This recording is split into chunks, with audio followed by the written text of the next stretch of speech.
Hello, you're watching PC Jack, and welcome to this week's news roundup. While PC gamers can finally rejoice at the release date for the Uncharted Legacy of Thieves collection on PC, console gamers are caught in the midst of the crossfire when it comes to Jim Ryan of Sony and Phil Spencer of Xbox. But the big news this week is that EVGA is cutting ties with Nvidia after a partnership of over 20 years. You heard that right. Let's get into it.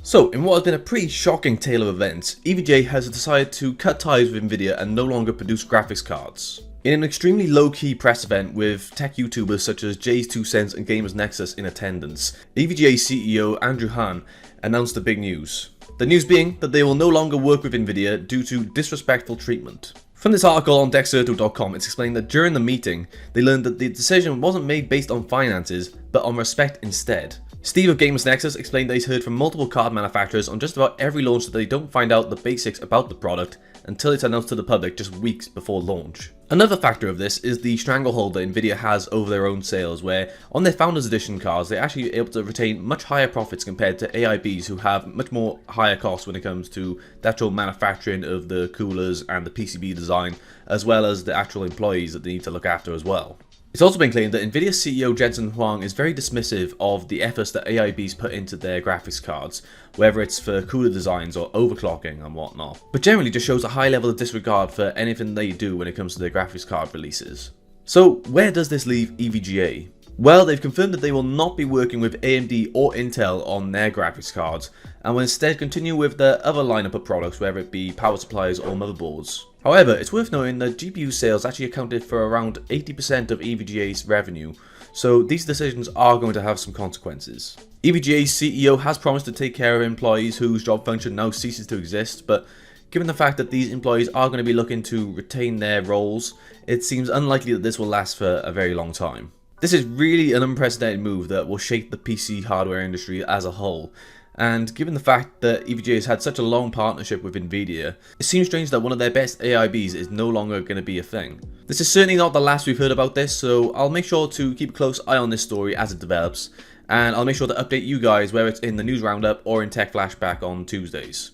In other news, PC gamers finally got the news they were waiting for when it came to the release date for the Uncharted PC port. Way back at the beginning of the year, PlayStation announced that both Uncharted 4: A Thieves End and Uncharted Lost Legacy would finally be coming to PC. Now, between then, we've already seen both God of War and Spider-Man Remastered announced and released, while Uncharted seemed to get left in the dust. Well, now we finally have some news on the release date with a new trailer, as well as some of the features that the PC port will offer, whether it's ultra-wide support, variable frame rate, and also FSR 1.0 and DLSS. Naughty Dog has actually released some of the specs that they are recommending for this game depending on your preference when it comes to performance, so the specs are currently as follows.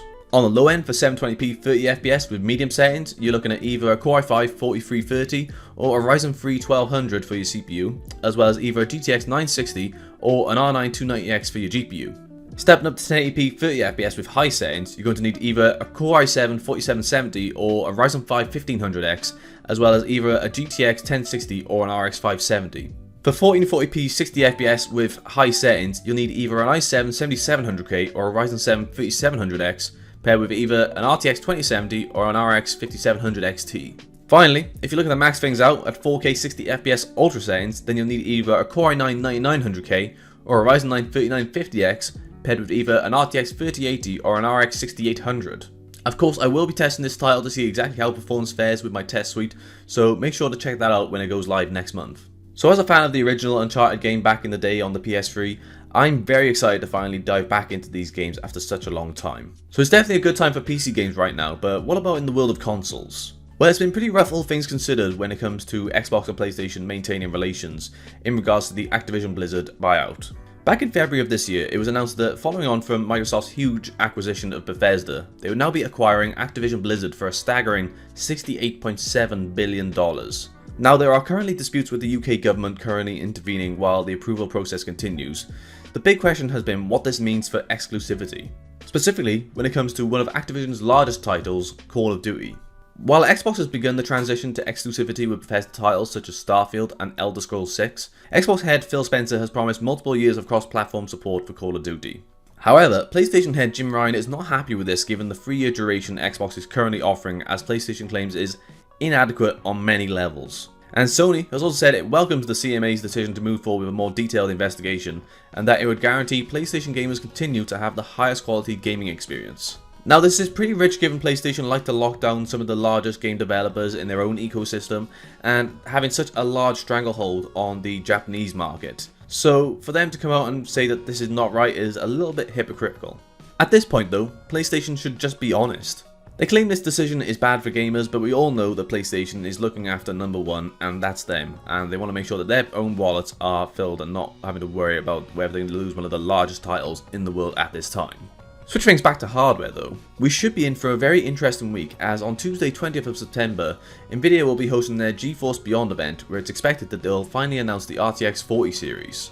While this may be exciting, it's worth knowing the prices on the RTX 30 series are continuing to drop, especially after Ethereum finally reached proof of stake this week, meaning that Ethereum mining is no longer profitable. Which means we have an abundance of GPUs flooding the used market. So given this is good news for gamers, as it means there's much more cheaper GPUs available on the market after such a long time of them being so hard to actually acquire, it is also very important to do your research and make sure you're buying a GPU that hasn't been rode into the ground with multiple hours and days and months of mining. However, unless Nvidia prices RTX 40 series accordingly, it's going to be very difficult for them to justify the prices on next gen hardware. Nvidia obviously has bigger fish to fry though when it comes to their over allocation of silicon, which they've tried to walk back on, but TSMC has said that they must stick to their agreement unless they can find a third party to sell to. So the question is, will they need to do that? Well, hopefully we'll find out soon, but for the time being, it seems that there are crucial times ahead for Nvidia with such a large change to the GPU landscape. Even more so now that they've lost EVGA as an AIB, and what this will mean for other AIBs moving forward. Let's just hope for a period of happiness with PC gamers, unless another cryptocurrency peeks its head up and steals all the hardware. If I jinxed it, I'm sorry. So, that's it for this week's news roundup. Let us know your thoughts on the topics down in the comments below. If you enjoyed this video, then please feel free to like and subscribe for more videos on the way soon. If you'd like to talk more with myself and other like-minded hardware enthusiasts, then make sure to check out the PC Jack Discord. If you'd like to support the channel even further though, then make sure to check out the PC Jack Patreon, where you can claim exclusive benefits while helping to fund everything I do on the channel for you guys. You'll find links to all those in the video description. Thanks for watching, and I'll see you next time.